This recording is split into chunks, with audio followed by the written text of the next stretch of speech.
Hello, my name is Lou, And I'm Katie. and you're listening to Files from the Other Side. This week we're opening up the files on. Lou's paranormal documentary, Heirloom, and Werewolves. Ooh, yeah. Did everybody go see it? Did everybody go watch it? If you I haven't, it's did. on YouTube. Go watch it. Yeah. Go watch it because we're going to actually have a meaningful discussion about the film. So go do that now.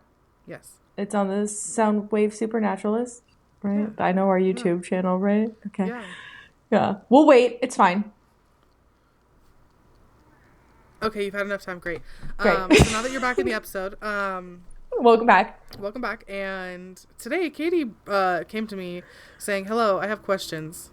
Hello there. Oh, And excuse because me. I am the creator, director, and Writer. writer of this documentary, I said, yeah, let's talk about this because I think there were some unclear parts, but just like good films, sometimes the subtleties are there.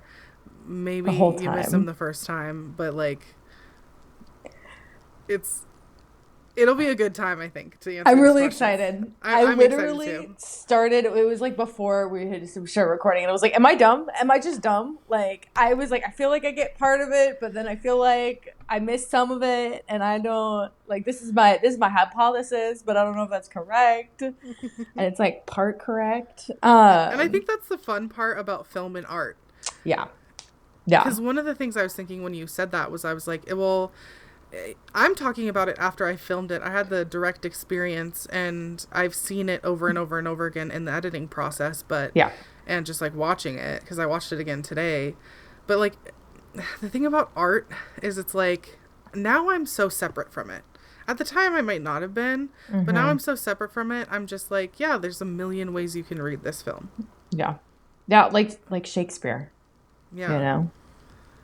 And I will say right out, I'm not a great filmmaker. Like Mike did the most to get that film made. Honestly, Paranormal Road Trippers. He filmed it. Para Northwest, Shayla and Cheyenne were lead investigators, and then I was the writer, obviously, and subject of said I, film. did you also come up with all the experiments, though? So you were like the main. So what I did was I came up with the experiment process, but I directed Shayla and Cheyenne to come up with the actual questions. Okay. I didn't want to know what they were going to ask or when they were going to ask it, what they were curious about. I was like, you guys take the lead in what you want to know. Because there was a real big reason for this. Mm. I was told by like a colleague Dash from Liminal TV. They told me like in the beginning of me creating the film, they were like you have to decide kind of like how much the curse will matter if you start to think about proving it with evidence. Because I Mm. think there's a real gravity to that situation when we're talking about mental illness, intergenerational trauma at all, grief, loss, etc. And on top of it, the systemic points I was making. And so when it comes to stuff like tragedy, well, a curse isn't like a good thing. So like what we're exploring will come up as a curse. It will be negative energy. It won't be that fun. It's going to be hard to go through. And so that was something I took seriously. I was like, you know what? I want it to I don't want to care. Like I don't really want to get into that. I just want to show that something paranormal is happening in my family. Period. So whatever Shayla and Cheyenne actually ended up coming up with was their own curiosity, and that led what happened during the investigation. Excellent. Yeah. Excellent. Yeah, that was. There was a lot. I'm like, where do I start? Do I want to start with your SS method or Cheyenne's shufflemancy? Because both were fucking wild. It's interesting to Um, me that you think that they were wild because when all of us talked about what was going to be the most compelling evidence part, it was the séance. I mean, probably technically speaking, yes. I think that I was most intrigued by especially the second time that I watched it. I think it was the Estes method. I don't know. The part where you were like, it's all gonna be like he said, she said, like that was like, fuck off. Like, You know what's really funny about that is that I think what you're tapping into is that, yeah, the seance was great, but once it got to the Estes method and then the shufflemancy, you start to realize how intelligent the communication is. yeah, like they were like, because obviously, like the thing that obviously everyone's gonna take the candle going on and off, like when presence is, or like that's gonna be obviously the most like palpable, like real. That's hard, hard evidence or whatever. Yeah. You But definitely have to buy into the spirit candle being a trigger for paranormal evidence, but yeah. I mean, nobody was touching it. It was on film that nobody was fucking getting near that shit. So, And I don't think the makers of that thing intend for it to just go off randomly. no, I didn't know it was a special kind of. Okay, so what kind of candle was it then? Because I thought it was just an electric candle, like a normal one. No, it's like a paranormal device. Okay. It's from Ghost Stop, I think. Sorry, I'm looking it up so I can tell you exactly what kind of device it is. Yeah. It's called a spirit candle, but I'm trying to get the specs. It's is an it like? EMF. I was gonna say, is it like some kind of EMF reader or something? It's like a trigger object, so it has EMF. Yeah. And nobody's cell phones were nearby, right? No, mine was on the ground, like 2 feet away from me, and Sheila and Cheyenne's had to have been in their purses or pockets or something. So it may be on their body, but you saw that it wasn't going off, right? Like the tripwire was around us. I didn't see the tripwire. So what I'm insinuating though is that the tripwire would have been going off if our phones were close enough to like affect that. Okay. Yeah. Because that was the closest thing to us. The spirit candle was the farthest thing. Okay. From all of us. Yeah. So. That's why I say, like, the seance is kind of like the scientific, like, material. You can see the thing. Yeah. Like, but when it comes to the Estes method and the shufflemancy session, it gets a lot crazier because it's like, where is that coming from? It's like, that I know what I'm talking about because I know what the movie's about. But the thing is like, I told them specifically, don't tell me your questions. Mm-hmm. So I had no idea what they were going to ask in that first session. And then I became the arbiter of the second session. But at that point, I did ask them to see the questions because I was like, what is going on here? I needed to like piece some stuff together for myself. Yeah. And then that's when I was like, okay, now I have questions for the shufflemancy session. No, I have my own questions that I need to be asking. Yeah. Man, the Eternal Fathers. What the hell do you think that was about? I thought that was just Jim and Rick being like, well, got you. We're looking out for you. Like, we're here. So we're the Eternal Fathers now because we're dead. Like, sorry. Is that too harsh? It's interesting to me because I think, yes, that's also true. I think that's one layer of it. I think another layer of it is when I think about dispelling Wetiko, breaking the curse of evil, and the negative patriarchy, and how it describes the werewolf, and the idea of patriarchy generally, but it not having to be associated negatively or positively. Like, Eternal Fathers was that neutral spirit. Yeah. Well, because one of the other fucking things that one of Odin's epithets, it's the Allfather. And my ancestors are from Northern Europe. Like, so they traveled from what was then called Prussia, and they were from probably all over that area before that. So yeah, I don't know. I get lost in the ancestry sauce sometimes because it's confusing to me. But we're all mutts. Katie. So. Yeah, everyone's from everywhere. By the time you get to here, like, anyway. Yeah. But yeah, no, that was, and also like a lot of northern, Prussia's a little more Germanic, so they might have a little bit less Nordic ties, but I'm sure that they have. I mean, we have Nordic ties because Wednesday is Odin's day, so. And we're recording on Wednesday. Holy shit.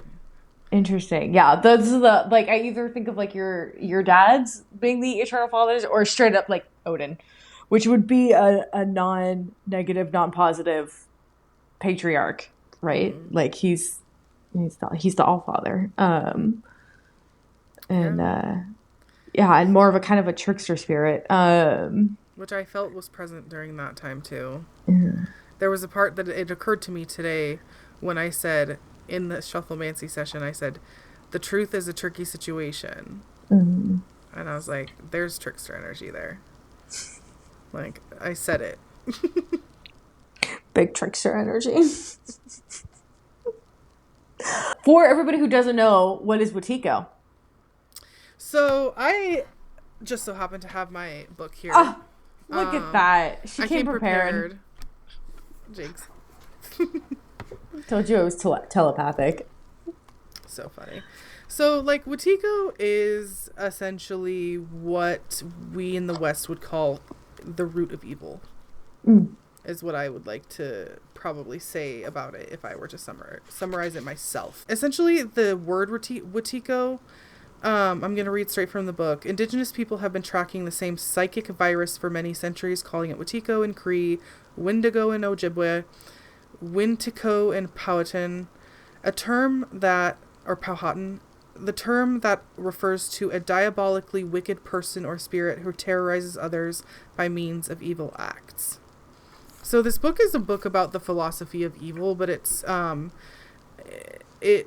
derivative of indigenous thinking, and I wouldn't call it philosophy because it's just a way of knowing. It's indigenous, so I can't, like, it's not the same as Western philosophy, right? And so this book is essentially explaining, Paul Levy explaining all this stuff. And the reason I picked it up was because I had gotten it recommended by another podcaster. They were talking about something months ago, whatever. I realized that it had a section on werewolves inside. And I was like, oh, let me just look into this. And then I'm like, oh, this is talking about curses. So, like, things just started falling into place, like, as it being, like, a source material to use as a part of the documentary. What did it have to say about werewolves and Watiko? Put it down. I shouldn't have. Okay. You didn't know? I didn't know. I highlighted all this stuff so I could read parts of it. So, this is in a section on vampires, parasites, and aliens. Just like vampires, full-blown Watikos have a thirst for everything they lack. The mystical essence of life, that is, the blood of our soul. The consuming other human beings. Watiko disease is a feeding thing. A psychic eating disorder in which the stricken psyche consumes other psyches as well, ultimately itself. Watikos are not in touch with the human sense of when enough is enough. They never stop, as animals instinctively do when bloated. This vampiric feeding is unholy parody, a satanic reflection of the self-renewal of life. At the collective level, this process of rabid, obsessive, compulsive consumption is reflective of deep inner shared sense of spiritual starvation. So when it comes to the hungry, ravenous wolf, Jung felt like this wolf-like energy is a drivenness even more primitive than power itself or sex. It is the desire to have and get everything. Interestingly, the mythic figure of werewolf or wolfman, another symbol for Watiko, illustrates the transformation of being taken over, being possessed by, and becoming this wolf-like hunger whose only thought is to satisfy itself. And that is the quote that I put in the documentary, right? People taken over by rabies virus are a living, frothing symbol of what the wolf-like psychic virus known as Watiko does in its full-blown virulent stage.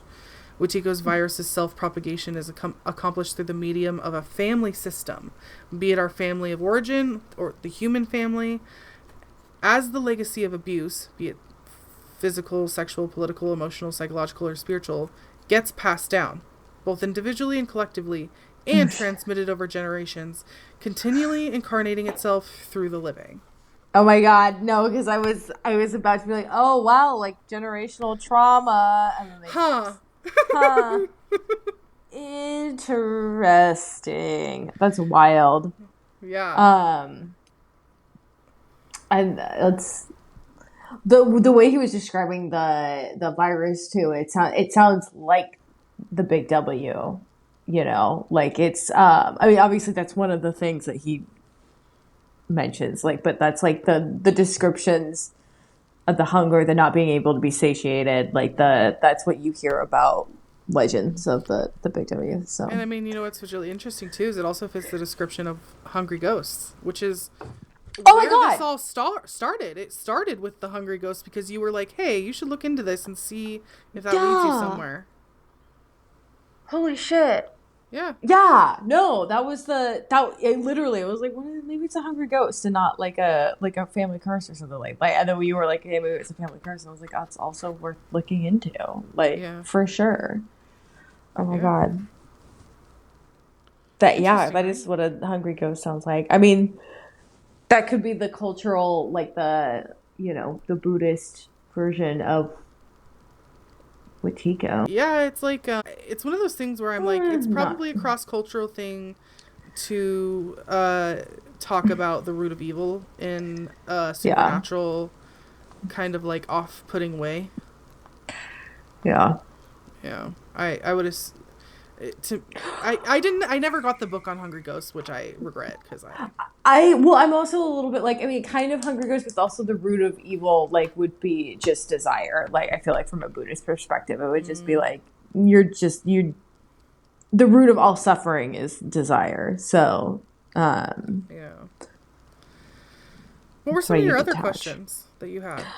My one of my other questions was, about what, okay, what's the fucking beetle synchronicity from Young? I forgot to Oh look that yeah, up. yeah. Okay, I got this from Psychology Today. It's a very well known story. In his monograph Mm-hmm. Synchronicity, Carl Jung reported a synchronicity with a patient during a psychotherapy. The image of a scarab beetle had appeared in a patient's dream, and as she told Jung about it, a scarab-like beetle appeared in his window of his consulting room. Her amazement triggered positive psychological change. Mm. That's basically the story. Jung writes about it, and he basically names what we know as synchronicities. Synchronicities. He says, "Oh, that's what that is," and also it means something. Okay. Yeah. So like the whole thing about like the SS method and the shufflemancy session, right? The reason I think that my documentary stands out as a paranormal documentary is because I have studied how to spirit communicate with spirits. Mm-hmm. And when you're thinking about communication like that, you have to understand it's not direct, like how me and Katie are talking to each other. And so when the synchronicity, when the bug comes up, it's like that's just pointing to synchronicity itself. That's like, to me, it's a presentation of like, hey, look at where this is leading you. Like, because I already knew about the beetle, and in the moment it didn't occur to me, but like it's funny now because I'm like, you know, we talk about in the paranormal synchronicity like it's the hottest shit in the world to happen to you as a part of the paranormal high strangeness. Yeah. And for it to be Nice. like directly told almost, because it's not like they said, you're going to have a synchronicity or this is a synchronicity. It was like, remember synchronicity, remember high strangeness, and don't discount what evidence could be just because it's more experiential than empirical. Yeah. I mean, and wait, who was it? Was it in Hellier? Was it fucking, what's his bucket? Oh my god, I'm completely Alan Green. Was that what the fucking, Alan he said Greenfield. this? Greenfield, thank you. I was like, what's his name? I can't remember anybody's names apparently, but doesn't he point out that synchronicities mean that you're on the right path? Like, that was, is that original to him, or is that somebody else that he's like Yeah, that was quoting? that, because yes, because you're talking about the balloons. They're supposed to The follow the balloons, balloons. yeah. That was his whole thing. It was pretty crazy. Yeah, that's true. Yeah, but like that's why I'm Yeah. like, my experience isn't like how Hellier went, how they're like chasing these breadcrumbs out in the forest and in through these caves and stuff, right? Because we weren't doing that. No, you were, yeah, that's like a very sustained, like, They you got guys the didn't, money to do that. they have Amazon money. We do not. Let me read this last part about Watikos because it's going to put it into perspective, I think. We'll get into the werewolves of it all. The werewolf of it all? Yeah. That was my next question. Full-blown big Watikos are morally insane and abuse power simply because they can. The development of a rigid patriarchy follows Watiko disease like a shadow. In other words, cultures dominated by Watikos tend to organize themselves around calcified, archetypal, mythic pattern of the negative patriarchy, which, simply put, is founded on domination over others. See archetype of the negative father in the glossary. He has that. This figure of the wicked father has archetypally dissociated from and lost touch with feeling, with eros, with relatedness, with creativity, with the heart, with compassion, and with love. The archetypal negative patriarchy suppresses the feminine as well as the spontaneity of life itself. So here's where the theory comes. Like, I'm just gonna like spell it out in case you missed it, because you might have. Because we couldn't say certain things, and I'm still not going to say those certain things, but basically what it is like, my dads were not great people. They raised me in that negative patriarchal environment, added the collective level and societal level of it all.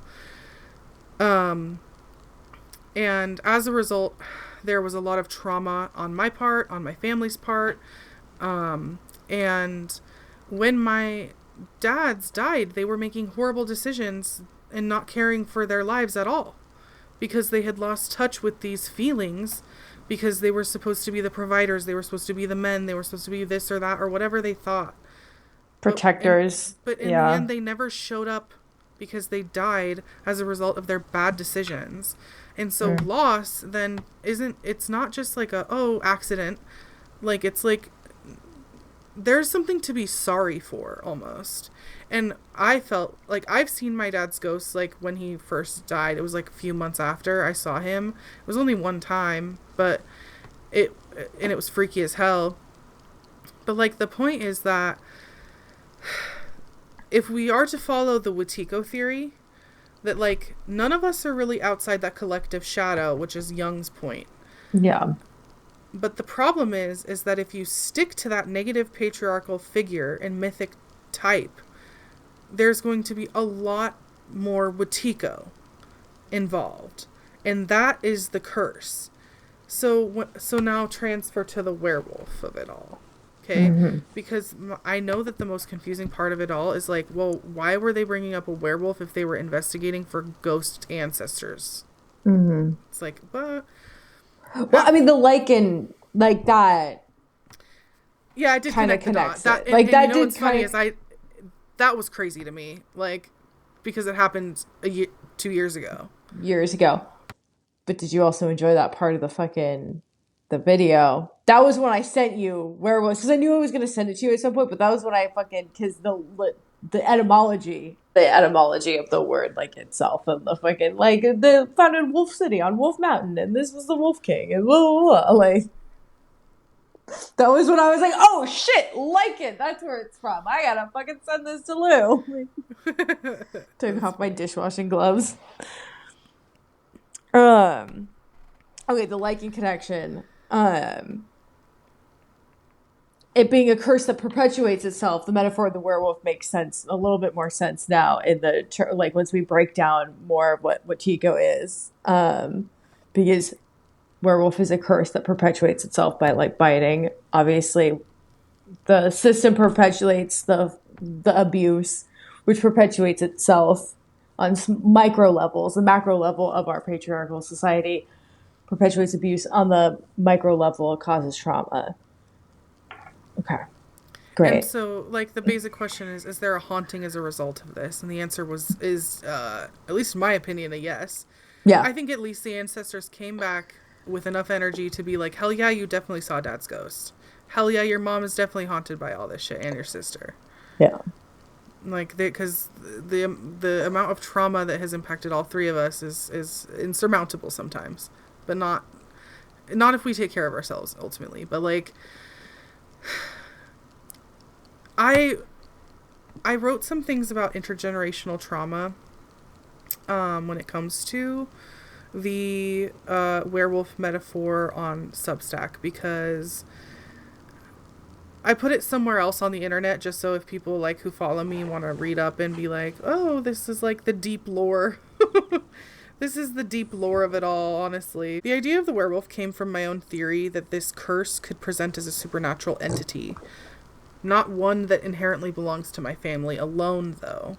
Like, as far as intergenerational trauma, grief, and tragedy goes, my experiences are experiences of the current human condition. A werewolf is an obvious storytelling choice to encapsulate the idea that if it were true that intergenerational trauma, grief, and tragedy created paranormal conditions, hauntings, or attachments, there's a way to live with it and move through it without feeding fear. Which I think is evident in the film itself. However, then we get the question of like, who cursed us? Why? How do we get rid of it? How does it actually show up? Well, then there's the end of the documentary. Spoilers. Which is this just snippet of a story that we tell after because we realize in retrospect that the werewolf showed up. But it came in that form, that Watiko-ized form. Which is to say that it didn't come as a werewolf, but it came as a man who forced his domination over our group based on racial stereotypes. Protecting the neighborhood. Protecting his neighborhood. Right? So the only time we were ever scared during that investigation is when that guy patted his gun at us and told us he was packing, insinuating that he would shoot us if we didn't give him the right answers. Yeah, and my like, and also like my article like continues to say like, you know, there is a difference between like my experiencing that and Shayla and Cheyenne experiencing that because for sure. It was overt racism. Yeah, it was after the two Indigenous girls had gotten to the house. Yeah, because he was watching us the whole time. We were there for 3 hours before they got there. Yeah. So the white girls were at the house and it was fine. And then, yep. So then I wrote about the penny in the article. The penny comes in handy as another symbol in the film, one of luck and abundance. I took the magical chance, whether curses are real or not, or if we proved it, that the curse can be offset by ancestral luck, i.e. us not getting shot by, like... Because if we're insinuating that the curse is loss, like my dads might have died as a result of their decisions because of this larger systemic thing of manliness, whatever, and however mental health. Oh my God, toxic masculinity. You got it. You got it. Woo. Right. So I knew, like, going into the investigation, the gravity, like I said earlier, but it was a matter of, like, being like, okay, well, if it's true that, like, one of us could die, I don't want that to happen. I don't want anybody to do that. And I guess, and it really, truly never really occurred to me, like, that would be the thing that would happen. But then our lives were threatened very chaotically. In the first moments, too. Like, that's the craziest part. Like, bitch, you know that fucking house is an Airbnb. Why are you... Yeah. You've seen other people that aren't your fucking neighbor there. Like... Yeah. Whew. So the penny... That story makes me so mad. Sorry. No. You're right. The penny scene represented the choice I made long before the documentary to do better for my future ancestors than was done for me. If I've got to be the curse breaker, it means I've signed up for a path of healing. I'm not walking in a straight line all the time. How can I? I continue to live the life I have to honor the lives that were taken short. When harmful patterns emerge like the full moon before a werewolf, do I bite the silver bullet that constantly aims to harm me or give in to the transformation that is required of me to do better? Do I let the hunger consume me and my loved ones, or do I take what is offered by life and reconnect to the fullness of humanity? Wow. That's very beautiful. Thank you. Legit, I was like cheering up a little bit just then. That was yeah. And that's how you heal intergenerational trauma. Literally. Yeah. I mean, I think this film also meant a lot to my mom. My sister liked it. My sister shared it, and she was like, you know what? Our neighborhood is full of racist assholes. And I was like, yeah. And you guys are maybe some of them, but it's fine. So I'm trying with you at least. I'm trying to get you guys to not be. Because there was another part of the article where I was like, sure, my family can be werewolves, but they're not allowed to be racist.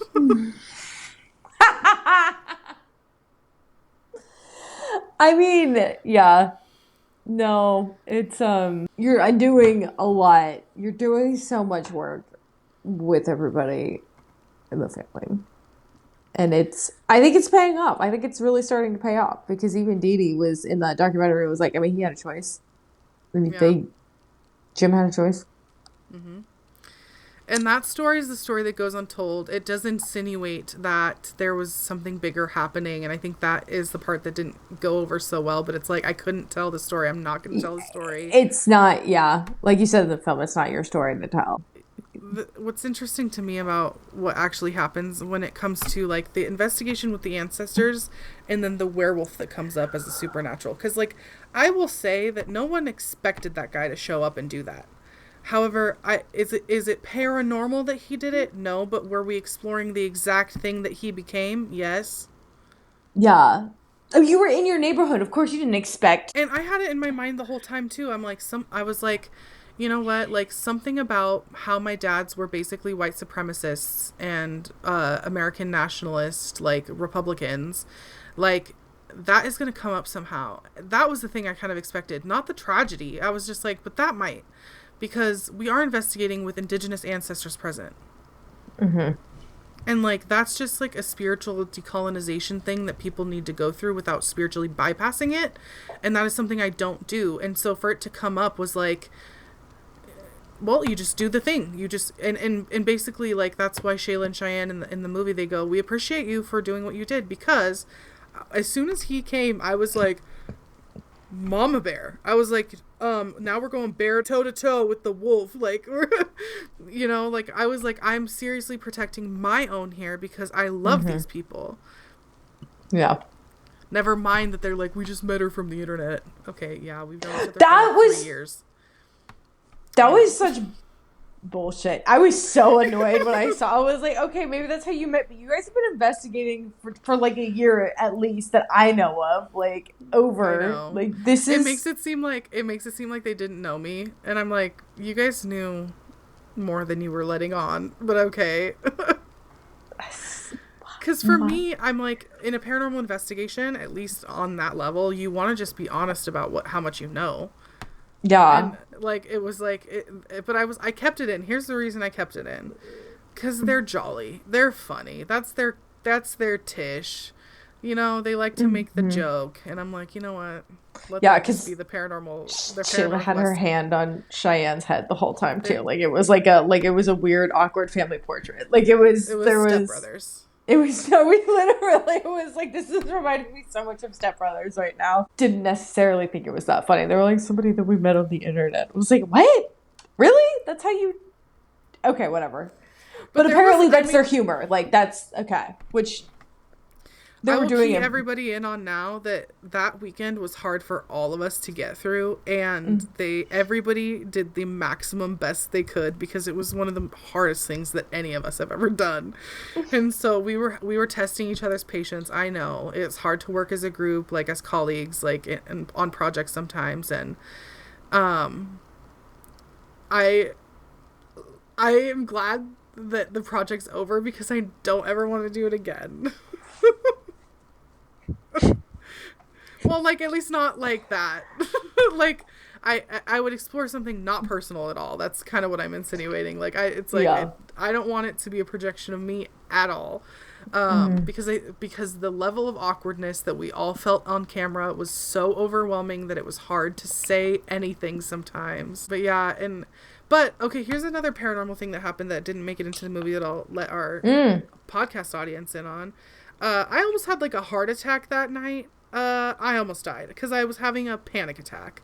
I felt like I was having a heart attack, whether or not I actually was. Cortisol was running through it. I'm sure you were not having a heart attack. Well, I'm I basically, the trauma had just overwhelmed my body in that moment. Like, I couldn't sleep at all.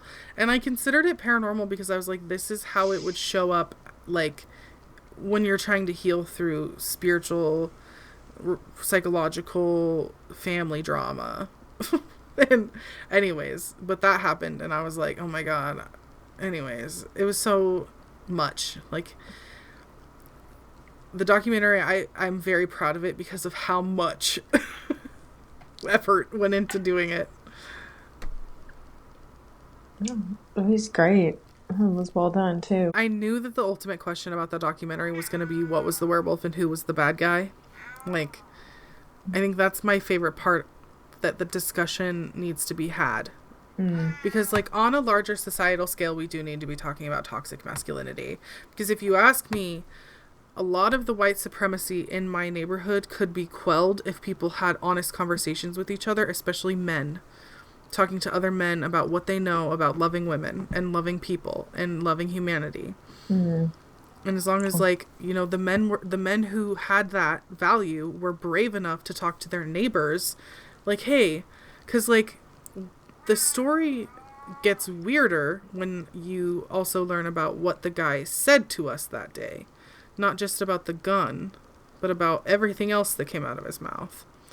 So I like to stretch this as far as it can go. Not necessarily to show any drama, but to show the macrocosmic level that this thing harms people, the Wetiko and the white supremacy of it all. He told us that he was in a militia. Oh, right. Do you remember that? You And the thing is like, we can take that seriously or not. He might be in some, like, unorganized militia. He might just be he himself and I thinking I'm a militia.